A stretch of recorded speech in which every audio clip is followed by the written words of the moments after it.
To call the meeting to order. Our first item is our Pledge of Allegiance. I pledge allegiance to the flag of the United States of America and to the republic for which it stands, one nation under God, indivisible, with liberty and justice for all. Aaron's here. Trish, you want to add that, please?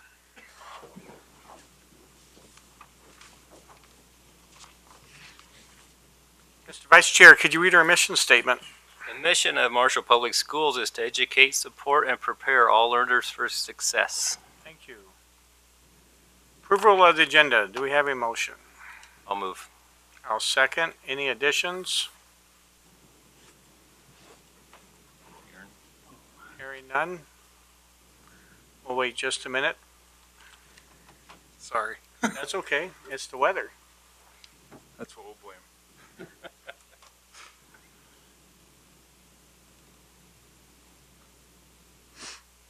You guys realize you're better at math than I am already? Already you're better than I am. That's good. Probably better than all of I was us. going to say it's. I would say better than all of us. Yeah, good for you. Except for Cam, of course. But You know that some of the best jobs, you have to have the math, like the computer engineering, almost all the engineering classes. So you guys are gonna make some change when you graduate.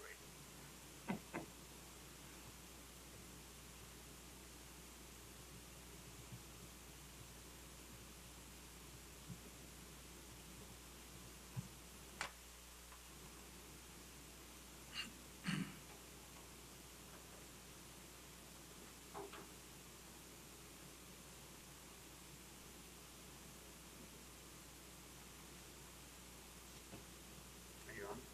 it's on its way. Okay.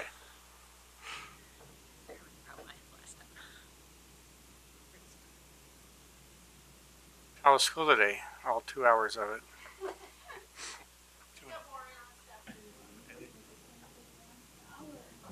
Did you get to eat? That's the important thing. You know, if you ever want to wonder who calls that all the time, they wear a purple shirt. So. They're all looking at you. How's that one? I didn't have anything to do with that, Dion. Just want to be clear.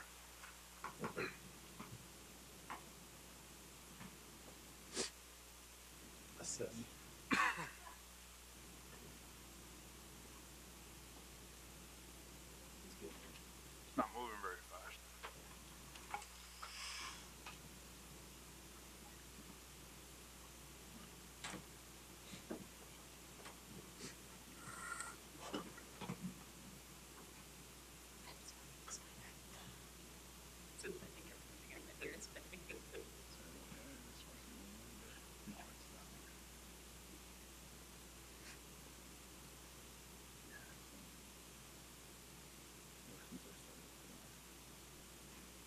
Thank you. All right, we can vote on the agenda now, please.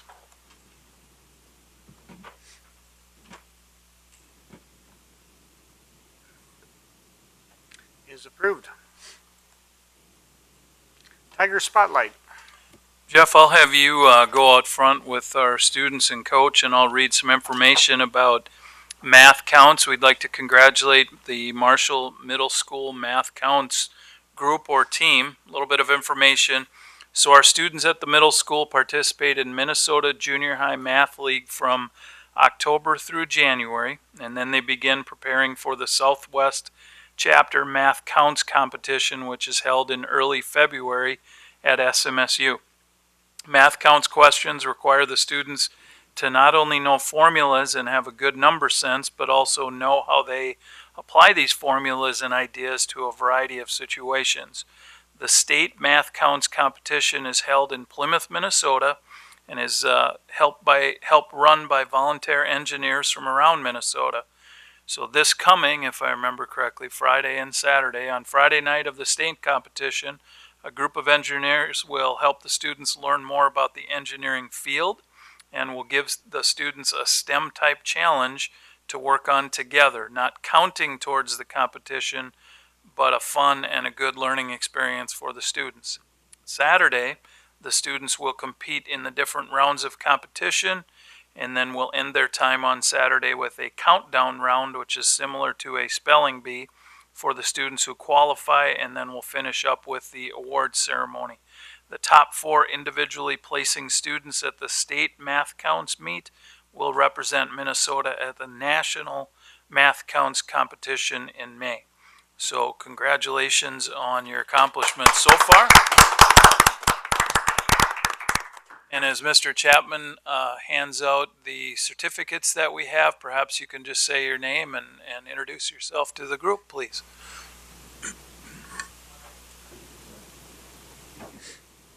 Don't be shy.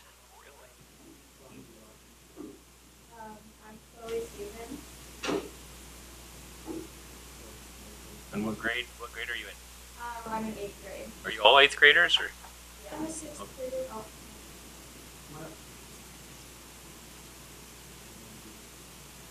Bridget Brenner.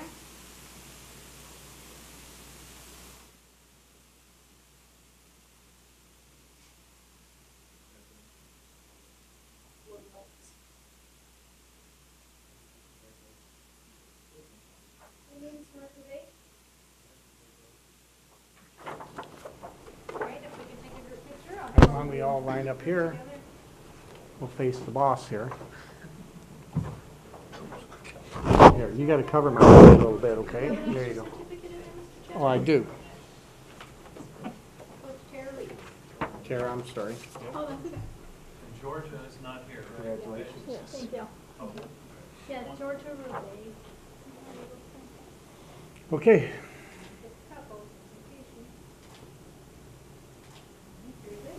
Thank you.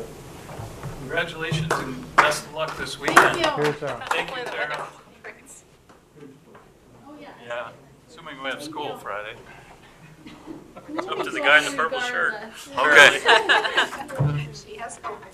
The guy in the purple shirt will be making the decision, so Who's wearing purple Fridays? not me. Thank you. Thank you. Thank you. Thank you guys for coming. Good luck.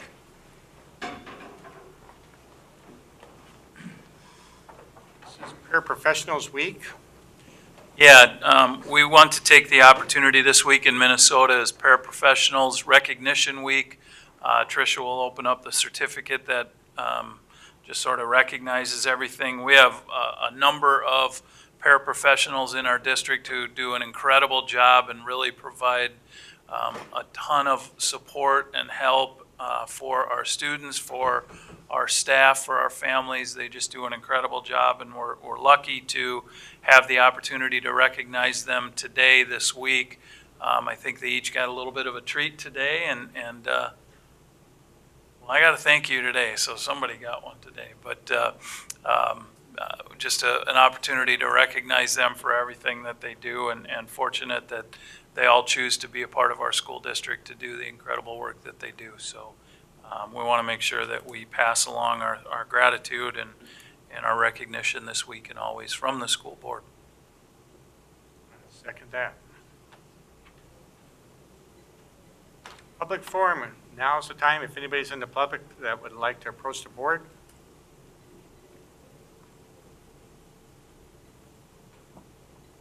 Moving on to our presentation, Marshall Community Service Update.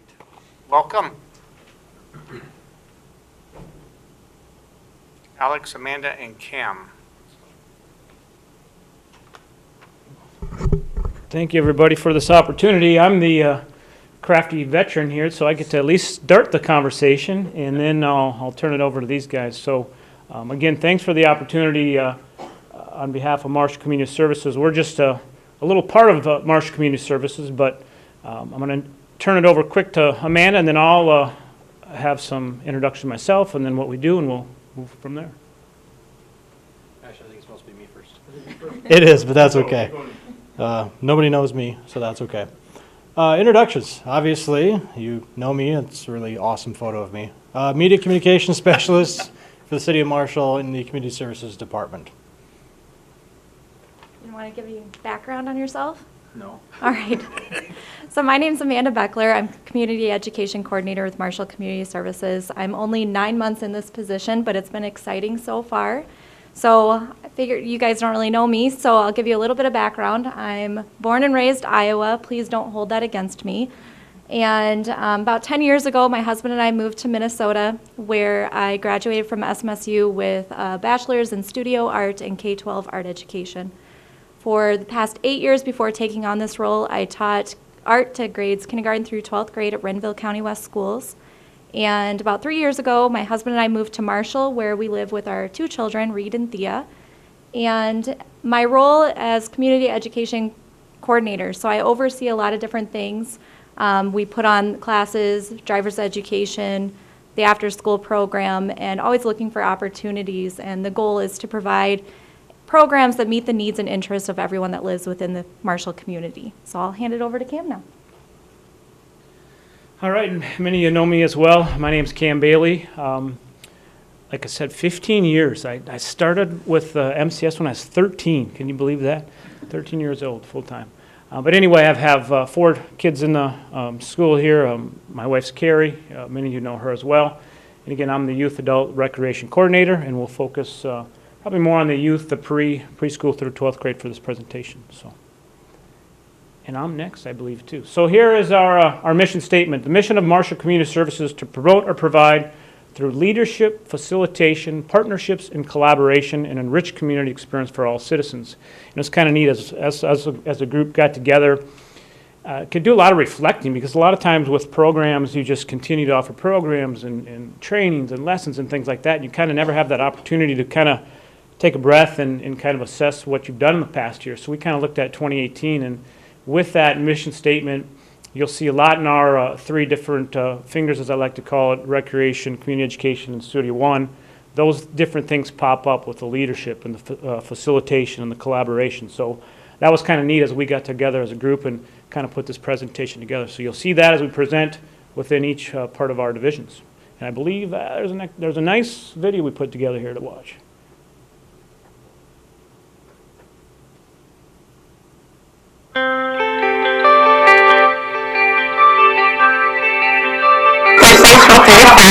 We focus on hands-on enrichment activities. I cannot love it. Get us kicked out. 1, 2, 3.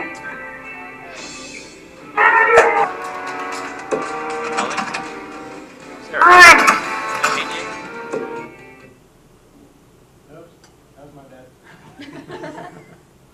Oh, come on. How you do?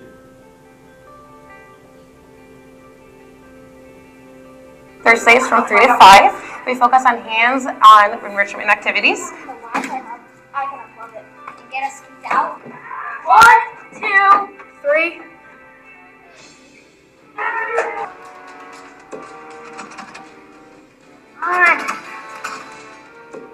This shows just a quick breakdown of our times that we have with our students.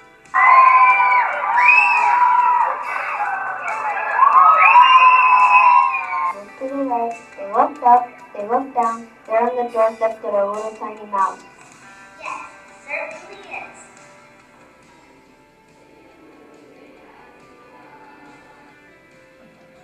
I got floors. We're never leaving this place. Come on, friends. Letter Red. 2019 Snow Week royalty. Your 2018 homecoming king is Michael Lynn.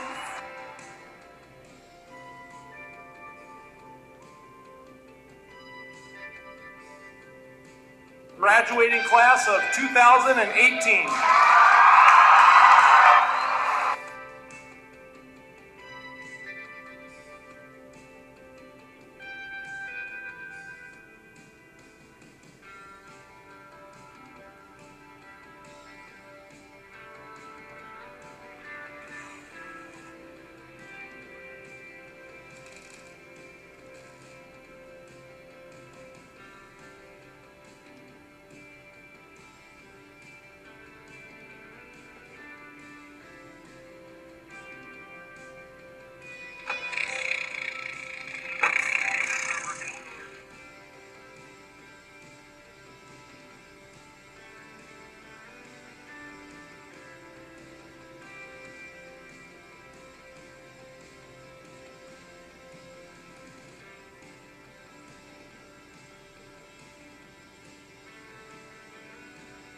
This allows students to stay in touch, stay focused, and stay interested in their pursuit.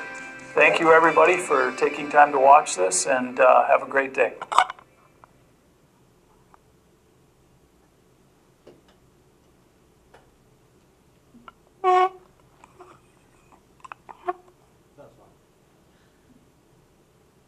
All right, so obviously that was just a quick little overview of kind of all the different facets that community services does with the schools, and not just, you know, public schools, but private schools as well. We keep them in the loop as well.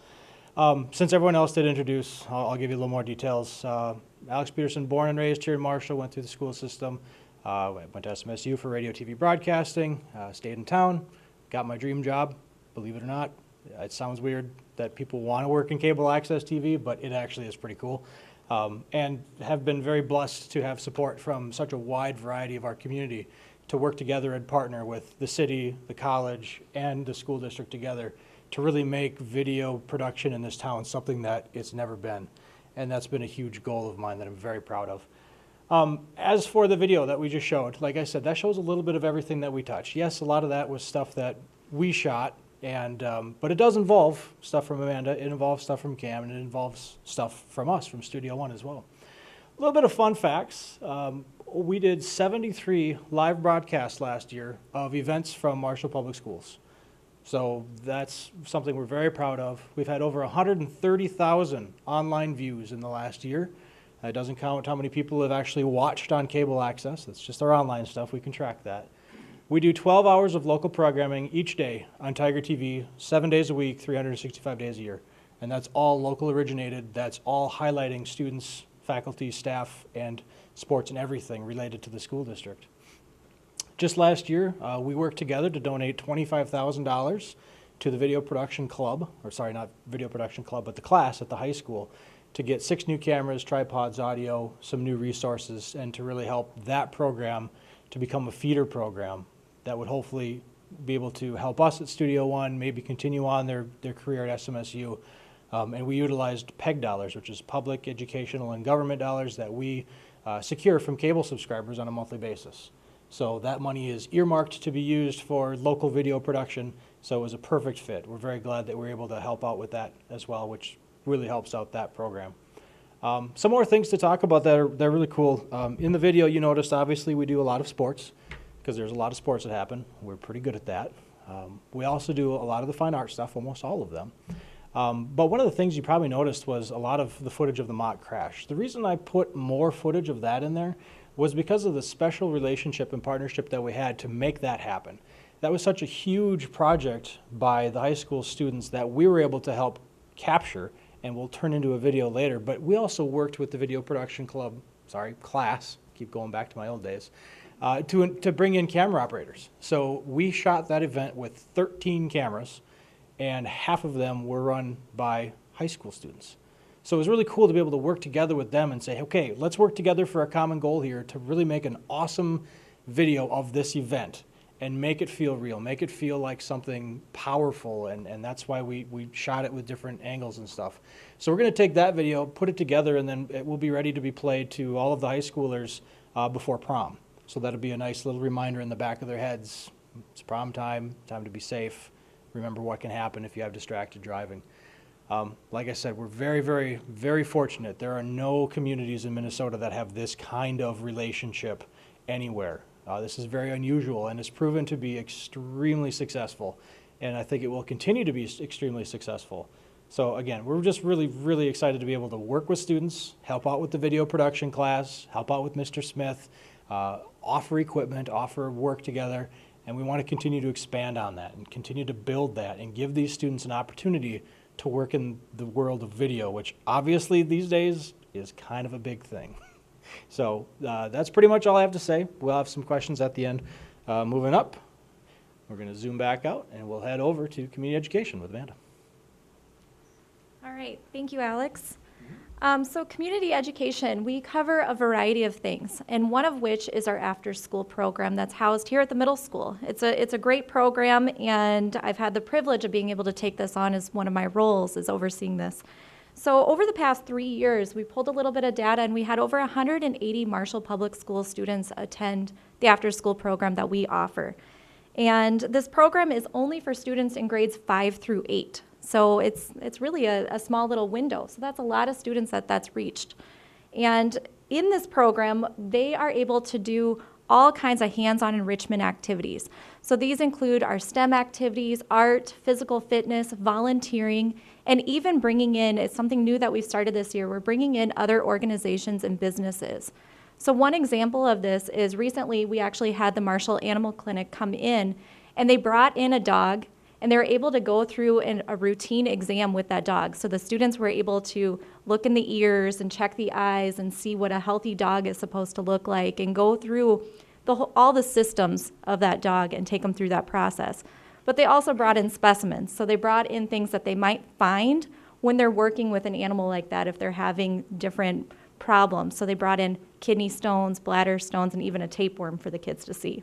So it really got their attention, but it also gave them a really good chance to get a little bit of life experience and see what it would take to go in that field if they wanted to go into the animal care field.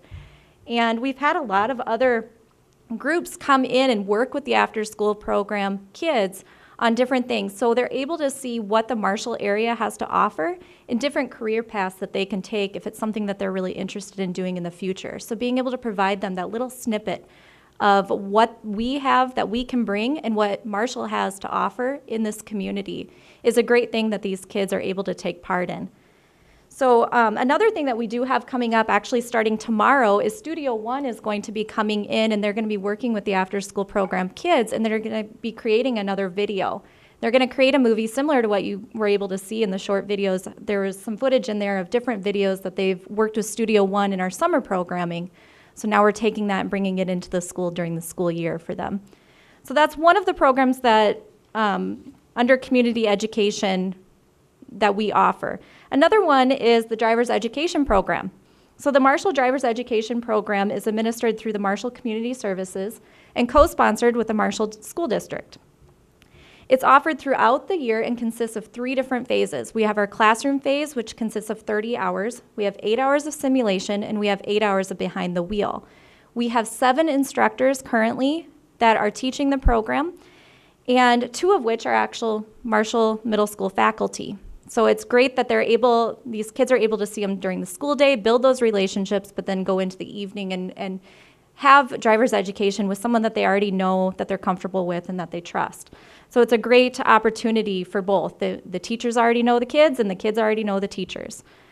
And since the 2015 school year to present day, we've had over 792 students that have gone through the Marshall Driver's Education Program. Out of that 792 students, 571 of those students have been Marshall Public School students since 2015 school year. So as you can see, this program is in high demand, and because of this demand, we've actually added an additional session that is taking place in the spring, and it's already beginning to fill up. So with driver's education being one of the most important classes a teen will take, as you can see, that mock crash video that Alex was able to put together really shows, it's important to learn these skills and know how to do this. But being able to have this partnership with the Marshall School District to make this program such a success is a huge benefit to our community. With all of the community education offerings, including driver's education and the after-school program, in 2018, Marshall Community Services was able to offer 64 youth community education programs for students in grades preschool all the way through the 12th grade. Out of those 64 youth community education programs, there were over 800 youth registrations for these in the year 2018. So with that, we will continue to offer programs that meet the needs and interests of everyone living within and around the Marshall community, and that we could offer to our students within Marshall. We have many new offerings coming up this summer that are geared towards all the different interests and hobbies, and we look forward to seeing what 2019 will continue to bring. Hopefully, no more snow. So with that, I'm going to hand it on over to Cam, and he can talk to you a little bit more about the recreation side of Marshall Community Services. Thank you. All right, thanks, Amanda. 2 tough people to follow there. Great job, guys. So again, like Alex said, fun facts. It's always great to kind of look back and reflect and see where we've been and see where we're going. youth recreation specifically, just looking back at 2018, we offered 215 different youth recreation programs. Just an astounding number throughout. Again, that's winter, spring, summer, and fall with our 3 different Marshall Community Services brochures throughout the year. And within that, 2,600 students enrolled in these camps, clinics, trainings, and lessons. And what's neat about Marshall Community Services is everybody in this room somehow, some way has some kind of impact on Marshall Community Services and what we do. So very proud of those numbers and continue to offer great programming and choices for these kids. And that's the neat thing when you talk about youth specifically, is having choices. A lot of these kids start at 3, 4 years old now. For an example, a beginning hockey session's going on tonight at the Red Baron Arena. We have 50 kids just starting to learn how to skate and learn to play hockey with our Marshall High School coaches and staffs on the girls' side. So that's just one of the many different examples of the program we offer. Another kind of neat tidbit is, you may not know, but we hire, and specifically my position, over 150 seasonal employees each year. That's just on the recreation side. A man on the community education side has many more. And of course, a lot of those are current or former Marshall High School students. 15 is typically when we hire them. And the neat thing about this is when they come into our office, go through the application process, they can do that online as well. We're pretty much their first interview. And that's the neat thing. We're seeing these kids when they're preschool, 3, 4, 5 years old, coming up through the ranks, and now you're interviewing them many years later. It really comes full circle. So we go through that process, and a lot of our MHS students are lifeguards, arena staff, officials, coaches, instructors. You see them embedded into our program. So that's kind of that full circle of you're little, and then you become 15. And it's amazing how many different emails and contacts you get from mom and dad saying, hey, are you guys hiring? You know, my son or daughter turned 15, and you again try to walk them through the process and say, okay, we're hiring your son or daughter, you know, not you. And that's just the learning curve of the process of parents nowadays. So that's pretty neat. A prime example of that is a senior, Simon Zauerbach. He will graduate this spring, and his dad got a hold of me this fall and said, hey, I want to get Simon involved in officiating. I used to officiate, and I want to get him involved. So I said, let's set something up. And we've got Simon as a senior officiating some basketball this past winter. He's doing some tournaments, and now he'll go off to college and have a little experience under his belt. So those are, again, those small stories. Another story would be Ryan Meyerberg, who Alex knows well. Is a full-time employee with Studio One. I remember Ryan when he was little, going through the ranks, going through the system, and when he got to be 15, 16, he was helping us out as a seasonal employee. Graduated, went to SMSU, and now he's a full-time City of Marshall employee. So many of those stories, and even you look at like our parks crew, from Preston Stensrud to Brock Claith, Mason Schneibly, even Danielle Wiltz, they're all Marshall High School students, and they've stayed in the community, which is really neat to see. Also, the middle school, 7th and 8th grade, just these past few years, we facilitated softball and baseball, working with our youth associations. We've facilitated 7th and 8th grade football for many, many years. So I work collaboratively with Bruce Remy at the high school, talk to Bruce about every day on different things that are coming up, and work hand in hand with him. So we continue to offer those middle school programs. And then the sports associations, I think last time we counted, I think there's 18 to 20 youth associations within the City of Marshall that we as Marshall Community Services work with, collaborate with, and we're excited for that as well. And then finally, opportunity to raise funds for our Marshall High School athletics sports. And in probably just the last 5 to 7 years, we've really taken our youth programs and had our high school students and coaches and coaching staff facilitate and instruct those camps and clinics. And on the backside of that is we can give dollars back to that program, and it's a fundraiser for those high school sports. And the neat thing about that, again, is taking 14, 15, 16-year-olds and embedding them in the community, having them, you know, teach skills and sports and lessons, things like that. It's really good for them as they grow up and move on. So as you can see, as we talked about our mission statement and the collaborative and facilitation and all those things, they all come into play with the many things we do. And when you say Marshall Community Services, it's Studio One, it's community education, recreation. There's just a lot more involved than just us three here today. So that's kind of recreation really in a nutshell. Like I said, I've got 15 years now under my belt, a lot of different great stories and examples. But the final thing I want to say is, well, two things is, with programming, you have great facilities, which we have here in Marshall, and great instructors, good things will happen. So we're proud to offer that. And then the other piece that can sometimes get forgotten is custodians. I thank those guys all the time. I see them, work with them hand in hand. If it's at the high school, Parkside, Westside Middle School, we can't do what we do without those guys and gals. So we again thank them because they're a big part of what we do. So that's that. Alex, he's got questions and answers. He said he'd answer any question you had. So we'll open it up to the group if you have questions. And I did forget. I'm going to ask you guys a question. I said that 2,600 youth number. What youth activity under recreation had the most participation in 2018? Hockey.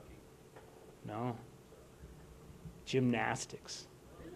421 participants in youth gymnastics. Now there's some repetitive, repeat signups there, but we offer gymnastics fall, winter, and then summer.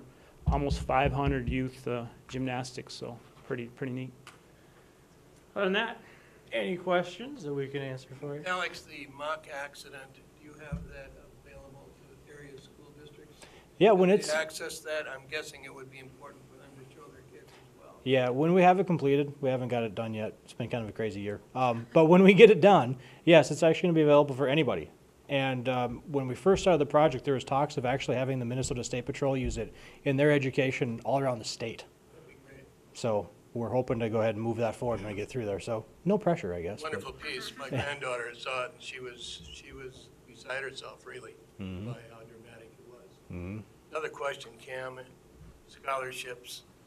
Do we have, I'm thinking about our have-not kids. Right. Do we make sure they get in there? Yeah, absolutely. We have, scholarships on hand, and we work with our parent connectors here in the schools and again, get that message out. There's our scholarships the last couple of years, we've been tracking those numbers now, and they continue to go up. And a lot of that is the having access, the scholarship forms are in the schools, in the secretary's office, and again, working with the students and the teachers to get those in those hands of those kids that need them. Best example there would be some of our soccer programs we offer. We've had great help from our teachers in getting that connection piece of knowing that there's students that are interested in different activities and how we can help them through that process. There's a little paperwork they have to do, which they should to get that scholarship form, but having those on hand and continue to promote that to our community is important. What about driver's training? Are there scholarships available for that? There are not. What's the cost for kids nowadays for driver's training? To go through the full program, so that's classroom time, the simulation, and behind the wheel, it's all together, and that's $325 to complete the program. They usually find the money for that. Usually, it's kind of an important skill, so it's a good thing to learn. And speaking of that mock crash video, at some point, that's something that we would like to enroll into that program as well, so that the kids will have to see that video and that impact that it has on those students. So it'll be a good piece where we can join forces on. So It's all about collaboration, right? yeah. I'd just like to say that's one reason we always raised our kids in Marshall is because of the community service programs, the good school systems that we have here, a partnership with the police and sheriff's department, and now we have a YMCA, and it's so much better now than what it was then. A lot of that's due to you and your teams that you have there that go out there. And I think it takes all of us to make a great community, and that's a big part. You're a big part of that. And I'd just like to say thank you. Thank you. That's very nice. To wrap it up, I'd add that a couple things. When you look at our strategic plan and you look at our belief statements, I think our partnership and collaboration with MCS is identified in at least 3 of our belief statements.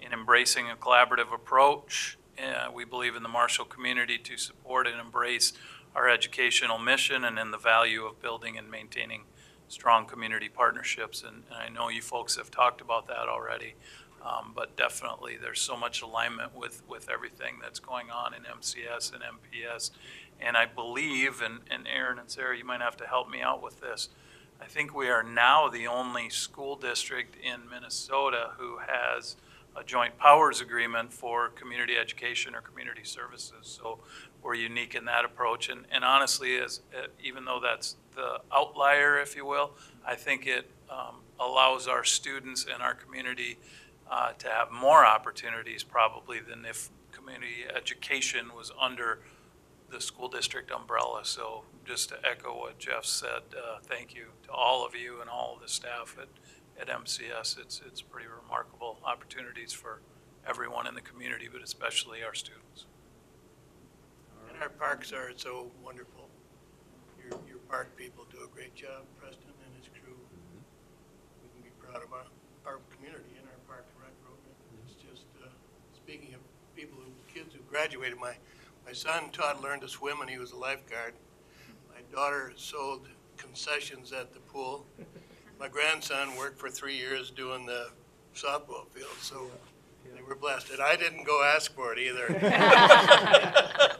But Bill does sneak peanuts into all the baseball games. I don't think he buys them from the concessions. It's okay. It's okay. All right, thank you guys. Thank you. Thank you. Thank you. Board forum, board members, anything you'd like to bring up?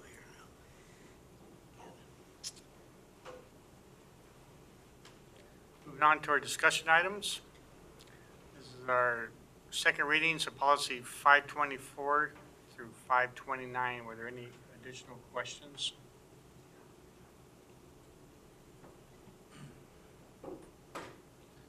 Moving on to our calendar. As you can see, item 10.1 is action on the 2019-2020 school calendar that's been presented. But what we've started to do the past couple of years is to have you approve next year's calendar, but then to get the following year, the second subsequent year, out there sort of in draft format so folks can start to plan if they want to. We had our calendar committee meeting last week, I believe it was. I thought really good discussion. Obviously, it's been a challenging winter, which probably shed a little bit more light on makeup days than in previous conversations, but that's okay. So we've tried to make some changes to have a few more makeup days listed than what we typically have had, and get as creative as we can with the calendar.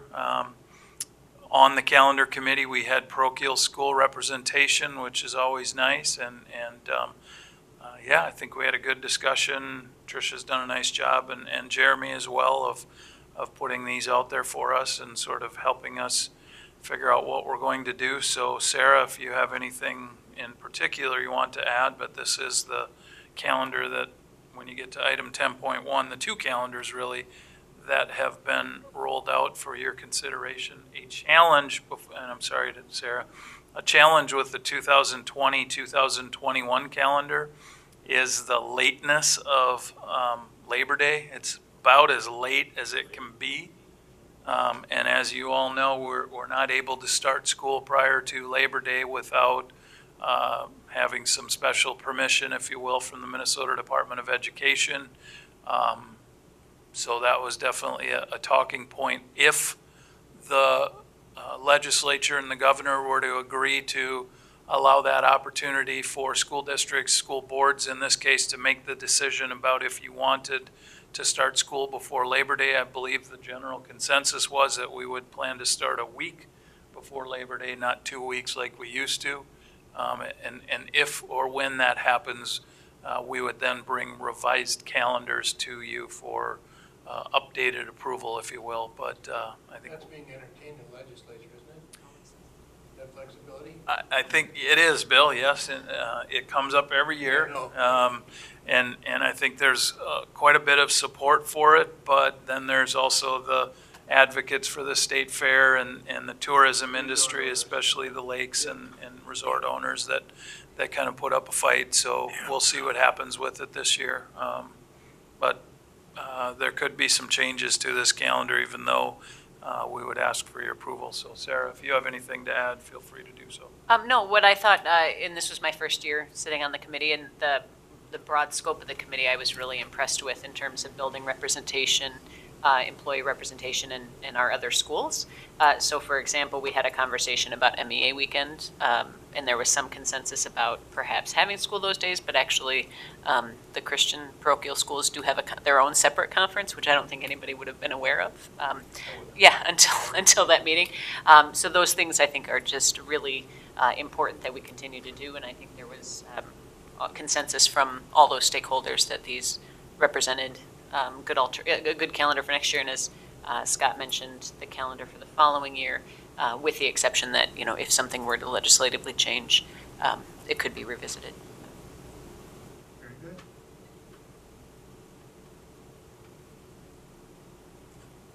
Moving on to our action items. Our first action item is approval of the 2019-20 school calendar. Do we have a motion? So moved. Second. Any further discussion? Nice job. I was on that a couple times, and it's nice to see the collaboration with all parties. It's most of the time they get along.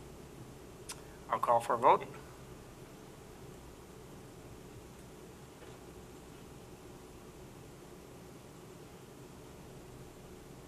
It is approved. Next action item is the approval of field trip request. To be for BPA and the math team. Motion to approve. Do we have a second? Second. Any discussion? Hearing none, please vote.